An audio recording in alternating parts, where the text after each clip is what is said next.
Buenas, a ver, a esta altura, buenas noches, queridos estudiantes de terapia ocupacional.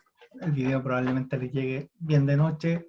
Pido disculpas por eso, pero como les dije, yo estaba cambiando un poco mi horario de trabajo con la vuelta a clases presenciales y a diferencia de la región metropolitana, la quinta región, en especial Viña del Mar, que es la comuna donde vivo y trabajo, no tenemos fase 1, así que lamentablemente me voy a trazar un poquito todas las semanas con el video. Les pido disculpas con anterioridad.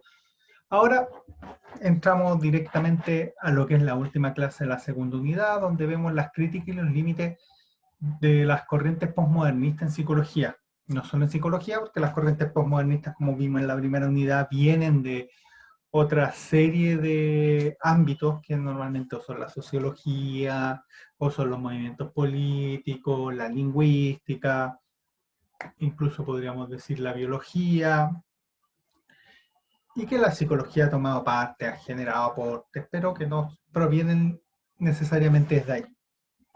Así que partamos con la presentación propiamente tal.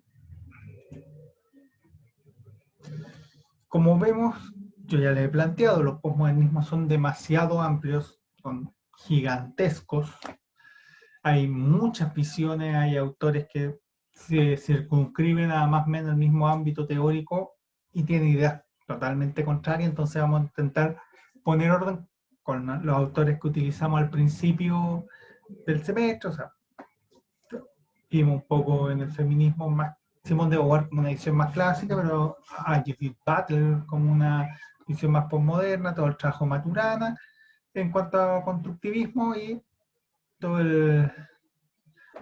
el trabajo de la lingüística socioconstruccionista, donde hay, qué sé yo, a mí me gusta mucho más Vygotsky, pero hay una serie de autores que intervienen ahí, pero la idea de la importancia del lenguaje en la construcción de la realidad y su performatividad. Dicho eso, intentando sintetizar todos los elementos de los postmodernismos, se me había olvidado que el autor más importante que pasé en socioconstruccionismo, me vuelvo a la diapositiva anterior, solo para finalizar, era Gergen. Gergen, para ser bien coherente con lo que vimos en la primera unidad. En esta unidad también dijimos que habían 5 aportes, hay muchos más, pero 5 que podíamos ver a grandes rasgos, en líneas tan disímiles como el constructivismo y el socioconstruccionismo, donde un Maturana, por ejemplo, planteó que, aunque reconocía que el lenguaje era un elemento de la biología humana, no le daba el mismo nivel de autopoético, no le daba un nivel de creación de realidad que sí le da a la biología. Y hay una diferencia radical entre el socioconstruccionismo y el constructivismo, o sea, constructivismo es biología, socioconstruccionismo el lenguaje. Entonces, a partir de esos elementos, donde hay diferencia, hay discusiones, de hecho, ahora desde la lejanía son discusiones que a lo mejor no nos parecen tan relevantes, pero en su momento fueron definiciones cuasi éticas en relación a los temas. Así que planteamos 5 aportes, hay más como le he dicho, pero 5. Primero, un cuestionamiento feroz a la epistemología del positivismo. Vimos antes de incluso los construccionismos, perdón, antes de los posmodernismos, que la gran crítica venía incluso desde la caída de la idea de falsacionismo lógico, esa pelea entre Popper y Feyerabend, que termina con la idea de paradigma de Kuhn, el uso del lenguaje del segundo Wittgenstein por sobre el primero. Entonces, o sea que el mismo Wittgenstein se rechaza todo el trabajo anterior de un lenguaje objetivo que iba a permitir conocer la realidad y no aquí. Por supuesto que los lenguajes solo tienen relación al uso que se le da en ciertas circunstancias, lugar, contexto determinado, y que por tanto la idea de positivismo perdía total credibilidad, la idea de la ciencia. Como tal, la idea de una realidad objetiva, porque la realidad construida será por nuestra biología, por nuestro género o por nuestro lenguaje. Si yo critico el positivismo, obviamente cae Maduro, hay una crítica al determinismo, o sea, es imposible determinar los comportamientos de los otros porque no se basan en categorías lógicas, sino que se basan en elementos contextuales, situacionales del momento, del contexto y de la realidad histórica y las condiciones materiales, y ahí cada del género, ahí cada una de estas distintas vertientes, el decolonialismo, por ejemplo, para abrir otra, los ecologismos, con la idea de sustentabilidad, por ejemplo, en la actualidad cambian, o sea, será el distinto el elemento de análisis central en el análisis, pero no hay un determinismo clásico, porque la realidad se construye, la realidad no existe, no es algo objetivo que nosotros podamos medir, ver, sino que se construye. Si con nuestra biología, a partir de nuestra biología, nosotros vamos a hacer la medida para ver qué es real, qué no es real, si el lenguaje dará el elemento de posibilidad para que se construya, y si es el género, a partir de eso, nosotros organizaremos nuestro conocimiento. Por tanto, se cuestiona la idea de esencialismo, o sea, como la justicia siempre existe, viejo, no, hace 5.000 años se construyeron una de las cosas más preciosas que tiene la humanidad, que son las pirámides, y eso se hizo con trabajo esclavo, y eso es injusto porque lo hicieron pedazos. No sé si es injusto. Para nosotros, nuestra forma de ver en la actualidad, es injusto el trabajo esclavo. En esa época era una virtud si era un buen esclavo y aceptar el lugar donde habían nacido porque trabajabas para un dios rey. O sea, esa idea de que lo bueno y lo malo atraviesan todas las realidades posibles, no, viejo. Lo bueno tengo que analizarlo en los contextos, en las situaciones específicas de cada sociedad. No lo puedo hacer, no puedo decir que los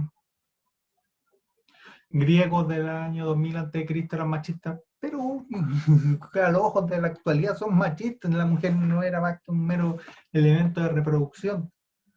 Pero en la época no existía la idea de feminismo. ¿Cómo voy a ser machista si no existe la idea de feminismo? Es imposible.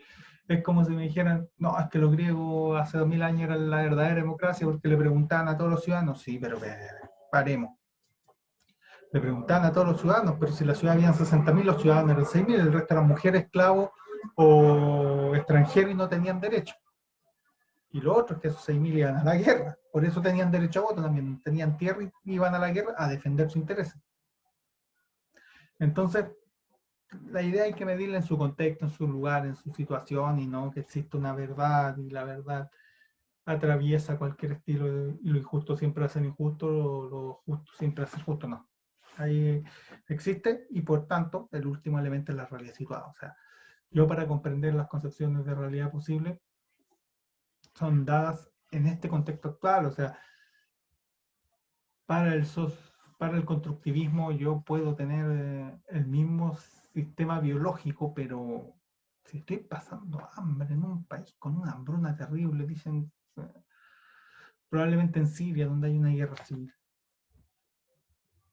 mi experiencia de la educación va a ser muy distinta y mi aprendizaje y mi desarrollo de habilidades va a ser muy distinto a lo que puede tener un niño finlandés con el sistema Kiva de resolución de conflictos y de convivencia escolar. No, tan diametral. Puede que los dos, si yo le hago una medición de coeficiente intelectual, sea el mismo, que tengan habilidades lingüísticas y matemáticas distintas, pero las posibilidades de que el tipo finlandés se desarrolle y tenga una muy buena vida son bastante más altas que el pobre tipo sirio. Y tiene que ver con que su biología le implica adaptarse al medio y esos medios están en un contexto adecuado, en un contexto específico y limitado a las condiciones de ese contexto. Si lo veo desde el constructivismo, probablemente la experiencia de ser mujer en Finlandia, en una sociedad donde muchos aspectos de la intimidad y la sexualidad debe ser consentida explícitamente, no es que yo pensé que me había dicho que sí porque me invitaste a tu pieza y me invitaste. No, es explícita, es muy distinto a la vivencia en países donde se hace ablación del clítoris y que para la creencia, para que las mujeres no sientan placer en el sexo, por eso se hace la ablación del clítoris. no se hace en países de mayoría musulmana, sino que se hace en países africanos de mayoría católica, para que dejemos también de lado ciertos mitos. Y lo mismo, es muy distinto la experiencia del lenguaje y de la construcción de igualdad en sociedades que están altamente estructuradas con un estado de bienestar muy desarrollado, a sociedades donde lo que dice guerra civil, no estamos agarrando balazos porque no llegamos a ninguna forma de acuerdo y no estamos disputando el poder de la manera más brutal que existe, que es la guerra. Entonces, toda esa idea, las dos primeras, las tres primeras incluso diría, muy relacionadas con destruir la idea de ciencia. No existe el positivismo. No, o sea, positivismo, la idea de ciencia murió en filosofía, no, ni siquiera llega a pelear con corrientes postmodernistas la crítica al determinismo. El ser humano es muy difícil determinar qué va a ser, ¿eh? Es un ser irracional en muchos aspectos, es errático, dice algo pero hace otra cosa. Si no, preguntan en la encuesta de las votaciones, ahí se da construcción de la realidad, o sea, construimos una realidad constantemente, será por el género, por el lenguaje o por nuestro sistema biológico, y esa realidad está en una realidad situada y por tanto se cuestiona el esencialismo. ¿Sí? La verdad y la justicia son elementos, la verdad, la justicia, los valores y todo eso son elementos que se juegan en cada sociedad, en cada lugar, en todo momento, mucho más dinámico.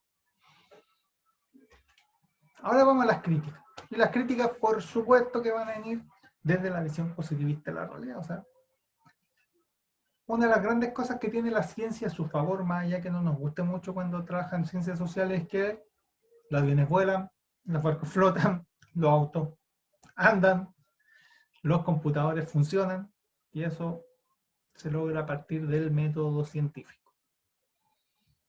Los avances tecnológicos los desarrolla a partir de teorías científicas que funcionan, y cuando funcionan producen elementos técnicos. Entonces, la gran arma que tiene siempre el modelo científico, más allá que filosóficamente cuesta mucho sostenerlo, no hay coherencia, una serie de cosas, que la idea, como demostró Kuhn, de que no existen teorías sino paradigmas, porque las teorías se caen si hay datos en contra. En verdad, todas las teorías por toda la historia han tenido datos en contra, pero que en general el medio, el centro nuclear existe, y que mientras exista no se cambia a menos que haya un paradigma que sea mejor, que explique todo lo que explica el otro y mucho más.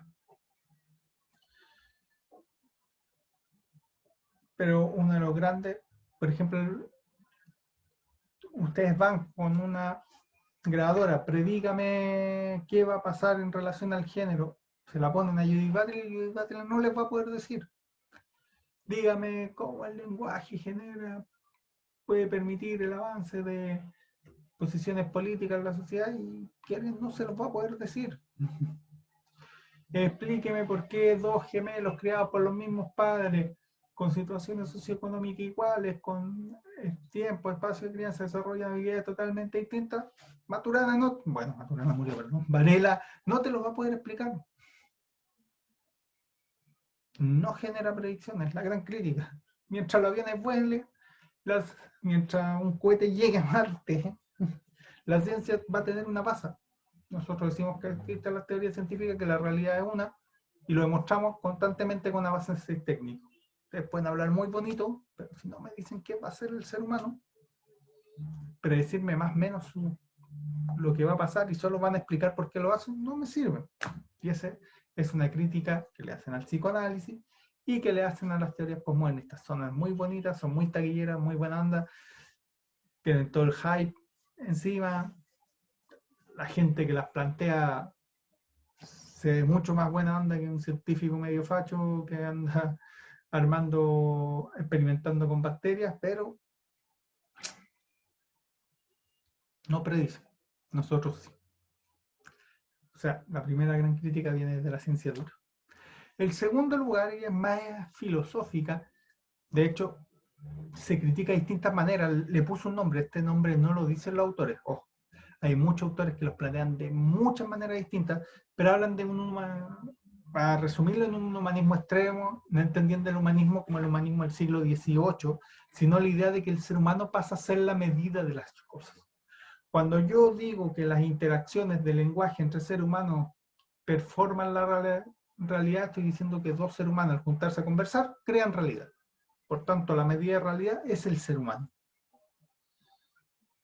Cuando yo digo que el sistema biológico desarrollado a partir de los genomas implica los potenciales de actividad del ser vivo que está por nacer, estoy diciendo cuando el cigoto se inserta en el útero y empieza a crecer y se transforma en feto, básicamente está ahí todas las potencialidades humanas, por tanto el ser humano en su biología tiene la potencialidad.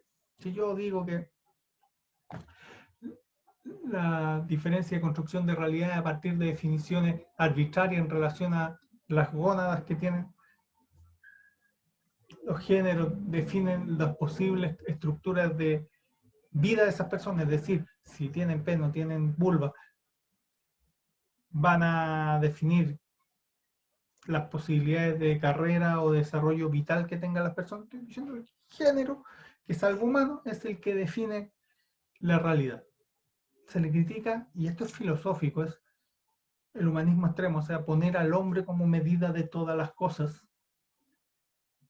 Y la verdad es que dicen, nuevamente del modelo científico, el sol va a salir saliendo por el este y se va a salir poniendo por el oeste, existan seres humanos o no existan seres humanos. Hablen estos seres humanos o no hablen estos seres humanos. Hayan dejado la embarrada por lo que tienen entre las piernas no durante siglos, no importa. El sol va a salir saliendo, salió antes que nosotros apareciéramos. Si lo extinguimos antes de que el sol acabe, va a seguir saliendo después que nos vayamos de este planeta, y así sucesivamente. O sea, el ser humano al intentarse plantear como medida de las cosas, lo que está ocultando es más un ámbito de deseo que de realidad. Ya está, y va a pasar. Aquí realista, la realidad pasa y ocurre. Sin incidencia de los seres humanos, y nosotros los seres humanos en nuestra necesidad de ponernos por sobre todo, creemos que nuestras interacciones son importantes para definir dicha realidad. Por eso hablan de un humanismo extremo. Como digo, no es el concepto que utilizan los autores, pero es para poner un concepto de resumen. Esto es bien particular y es bien interesante, nuevamente es bien filosófica y plantea concepciones con fecha de caducidad. Este le cae muy bien al socioconstruccionismo. El socioconstruccionismo plantea que el lenguaje define la realidad, por tanto la realidad no existe. No son una teoría científica, sino que son un modelo político, entendiendo política, o ideológico, no, para no usar política, ideológico, entendiendo ideología no como derecha, izquierda, fascista, comunista, anarquista, autocrático, sino como sistema de construcción de ideas, como paradigmas. Como los paradigmas son útiles solo en contextos son útiles en contextos particulares donde permiten explicar muchas cosas, tarde o temprano va a haber una mejor explicación, no científica, sino que pasa o en el lenguaje o en el género. De hecho, el feminismo es experto en eso. Cuando se habla de la séptima, octava ola del feminismo es porque la primera fue superada por la segunda por la tercera por la cuarta y así sucesivamente. Es decir, que son concepciones que no... Yo puedo pelearme ahora y decir, no, yo soy de Guattari y pegarme así en el pecho, y en 6 años más Guattari va a ser un autor que no va a leer nadie, porque en verdad aparecía alguien que decía las cosas que decía Guattari y 10 cosas más interesantes de las que él decía. Lo mismo que se yo con Derrida, Foucault, Varela, que Varela se separa de Maturana y crea todo el coaching ontológico. Y incluso después chocan epistemológicamente. O sea, son concepciones que tarde o temprano, como no tienen la presunción de verdad, son políticas y por tanto, como todo elemento político, las luchas políticas van a desaparecer. No son concepciones que vayan a perdurar en el tiempo, porque no tienen principio de verdad. O sea, qué sé yo, la ley de la flotabilidad, que la de, creo, aquí me puedo equivocar, que la de haber escrito un griego para explicar por qué los barcos flotaban por la mar y todos sus cálculos, se sigue manteniendo inalterable hasta el día de hoy porque flotan, los barcos siguen flotando. Los aviones vuelan y hay una la resistencia, una serie de cálculos que se hacen para saber si un aparato puede volar o no. Y va a seguir volando. Fue eterno mientras el planeta más o menos mantenga una atmósfera estable. En cambio, el socioconstruccionismo puede desaparecer como apareció el constructivismo también, porque no se basan en elementos tangibles, sino en ideas o en discusiones de ideas. Por tanto, tanto el humanismo extremo como concepciones con fecha de caducidad, de hecho Ibáñez, que es un socioconstruccionista español muy conocido, dice, sí, en algún momento el socioconstruccionismo va a desaparecer. Y no se hace mayor problema, lo reconoce abiertamente. Desde otra, los feminismos van avanzando, no tienen problema en reconocer que las sufragistas fueron necesarias en su momento, pero después vino Simone de Beauvoir y habló de diferencia de sexo y género, y ahora tenemos una Judith Butler que habla de la no binariedad, y probablemente hayan autoras que son más avanzadas, o más que avanzadas, porque esto no es una idea de evolución, pero que hablan de cosas distintas a las que está hablando Judith Butler y que van a ser el referente posterior.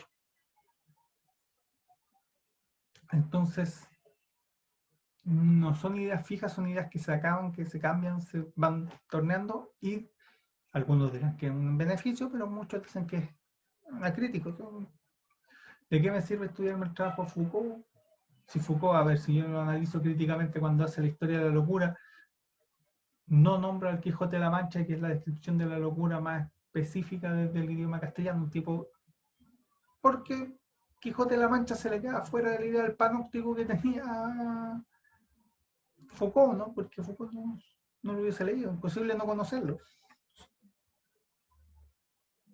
Porque si cita el Rey Lear, que en inglés, más fácil que un francés el español que en inglés. Entonces, no lo quiso poner porque le queda fuera la teoría. Porque al final no son teorías científicas, sino que son como construcciones ideológicas. La cuarta crítica es muy actual. Actual me estoy refiriendo a los últimos 10 años, 5 a lo más en adelante, y que habla que históricamente una de las grandes defensas de las corrientes postmodernistas es que era muy difícil predecir lo que hace la gente. Porque la cantidad de variables que hay que analizar son gigantescas. Si me levanté buenas o malas, si tengo o no plagas, si le pasó algo o no a mi familia, si mi trabajo está las condiciones no adecuadas. Entonces, una serie de variables para explicar.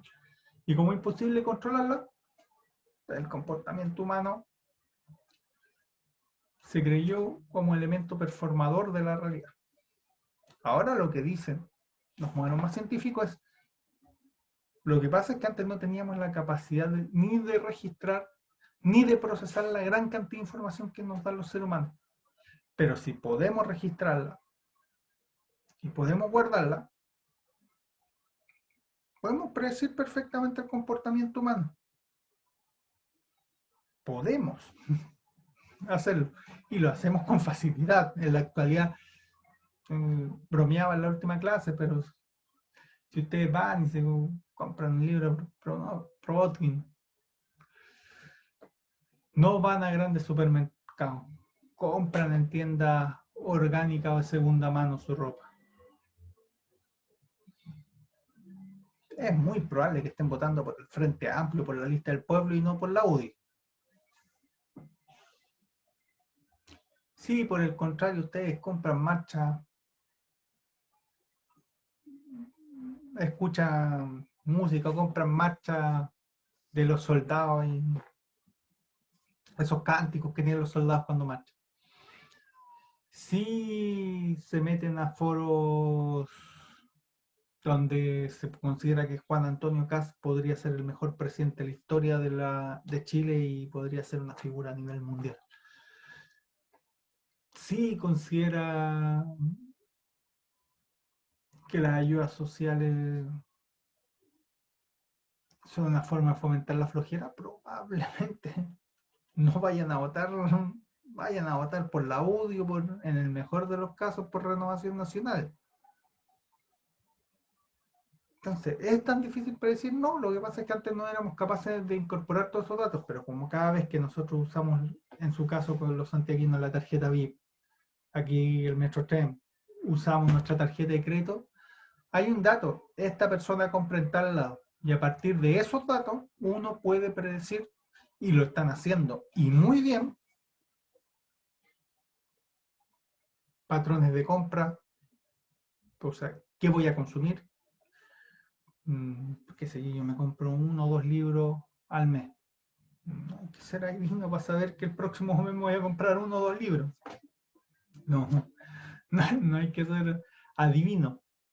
El problema es que antes nadie sabía que los compraba porque uno los iba a comprar y te pasaban una boleta y esa boleta no sabían que la había usado. Ahora, si yo pago con tarjeta de débito, mi banco sabe que Guillermo Fernández paga con tarjeta de débito. Entonces, que compró un libro en tal lado, si lo hace durante 6 meses seguidos, chuta, este compadre compra libros y abro internet y me aparecen extrañamente comerciales o reclame o publicidad de libros. A mí, yo le he comentado, yo soy colocolino, me gusta el fútbol, adivinen cuando salió la camiseta de los 30 años de Colo Colo.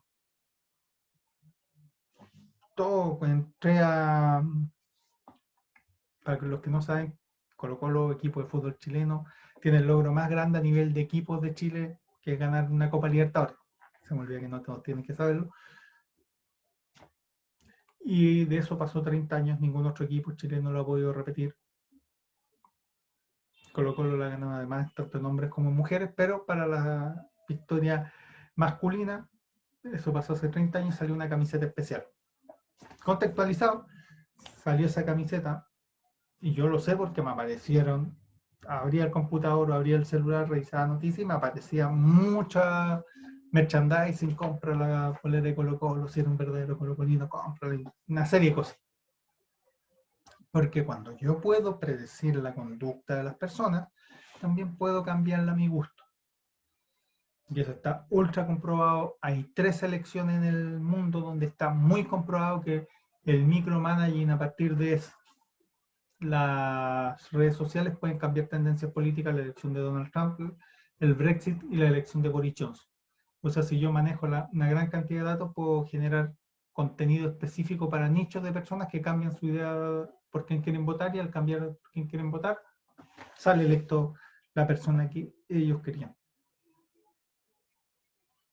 Lo cual es muy triste porque quiere decir que un par de reclamos por ahí y por allá puede hacer que yo no vote por quien quiero votar, o por último no vaya a votar, y como las votaciones hasta el día de hoy pueden cambiar la próxima semana, es voluntaria. Si yo no voy a votar,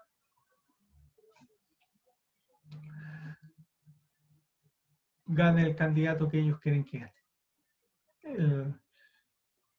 Es impresionante la cantidad de información que tienen, cómo la han procesado y cómo la apuntan. O sea, Netflix en general tiene un algoritmo y uno ve 10 películas y ya la onceava, la doceava más o menos ubican tu perfil y te aconsejan películas parecidas. De hecho, en mi casa donde yo vivo hay 2 televisiones.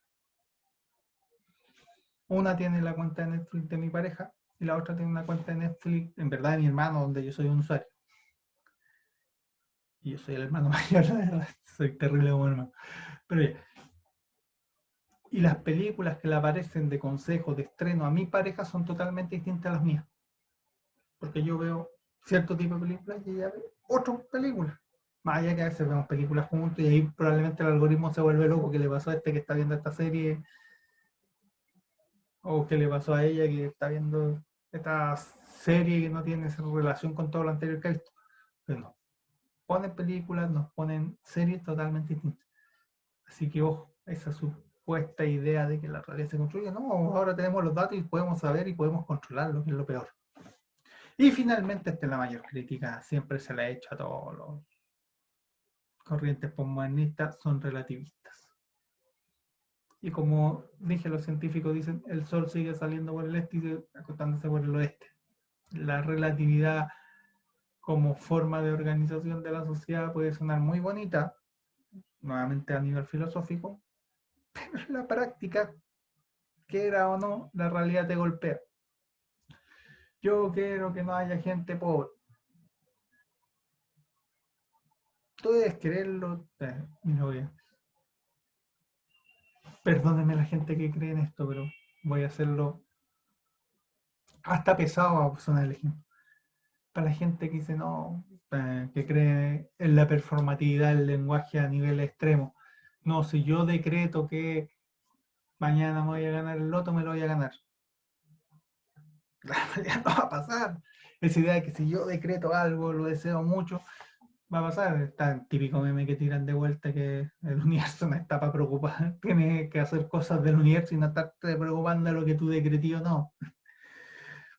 Básicamente es la suposición de que nosotros podemos alterar la realidad según nuestras necesidades y nuestros gustos, la realidad nos golpea. No, no se da, no pasa y no va a pasar.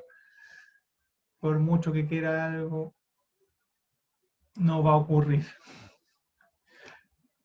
Y eso es una crítica. De hecho, incluso desde los mismos elementos, entre las mismas corrientes postmodernistas, se dejó de hablar de subjetivismo, como que esa visión desde mí, y se empezó a hablar de intersubjetividad, de la creación de realidad a partir de la interacción con otro. Porque esta crítica en verdad es súper fuerte, o sea, la realidad sigue siendo que estamos en una guerra civil, nos estamos matando uno a otro. Por mucho que decrete que yo quiero unos zapatos, no sé si Louis Vuitton, que sea una marca de lujo, Louis Vuitton, no sé, creo que así se pronuncia, hace zapatos, pero supongamos, para el ejemplo, quiero unos zapatos, no me van a llegar los zapatos Louis Vuitton. Si estamos en guerra civil, nos estamos matando entre uno y otro, hay poca comida, se rompen todas las cadenas de producción, no te va a llegar. Entonces, aquí se critica fuertemente el relativismo, o sea, la idea de que la realidad es relativa, es construida, no, desde lo comunitario. La injusticia es injusticia hace 5.000 años con los pobres egipcios construyendo la pirámide como es en las condiciones laborales actuales. Lo que te va a decir la ciencia, pues crees que es relativa a todo lo que es, pero si lees el mostrador, tu tendencia política probablemente sea esta. Si lees Emol, tu tendencia política va a ser esta otra. Habrá todo lo de relatividad que quieras, pero yo más o menos sé ubicarte políticamente dependiendo del diario que lees. Eso. Esas son como las mayores críticas, son más filosóficas, entendiendo que también los postmodernismos son mucho más filosóficos y rompen con tradiciones filosóficas. Es muy interesante, pero también vienen del modelo científico. O sea, viejo, no hacen ni una predicción, no, no veo ningún valor entre usted y el tarot. Hasta el tarot le puede quedar achuntar más predicciones de lo que podría ser el socioconstruccionismo. Y lo otro es que nosotros desde el modelo científico sí podemos hacer predicciones y estamos demostrando que tienden a ser correctas. Así que esas son las críticas, las podemos conversar el lunes. Puede que no estén de acuerdo, en algunas yo no estoy de acuerdo, pero son y son potentes, que es lo interesante. Así que eso, la estamos viendo el día lunes. Cuídense, un saludo, buenas noches.